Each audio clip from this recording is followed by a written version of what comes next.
Maoist party ప్రధాన కార్యదర్శిగా బాధ్యతలు నిర్వహిస్తున్న Nambala Keshava Rao alias Basvaraj alias Ganganna encounter నేపథ్యంలో ఆ పార్టీ కొత్త దళపతి ఎవరన్న చర్చ ప్రారంభమైంది.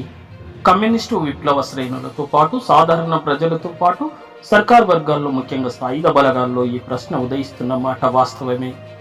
ప్రస్తుతం మావోయిస్టు పార్టీలో కీలక స్థానాలలో ఉన్న ఇద్దరు తెలంగాణ నేతల్లో ఒకరికి లేదా పశ్చిమ బెంగాల్కు చెందిన నాయకునికి ఈ బాధ్యతలు తాత్కాలికంగా అప్పగిస్తారనే అభిప్రాయాలు సమాచారం వ్యక్తమవుతుండగా తాజాగా మావోయిస్టు పార్టీ కొత్త చీఫ్గా తిప్పరి తిరుపతి ఆలియాస్ దేవుజీని కొత్త సెక్రటరీగా నియమిస్తున్నట్టు తెలిసింది.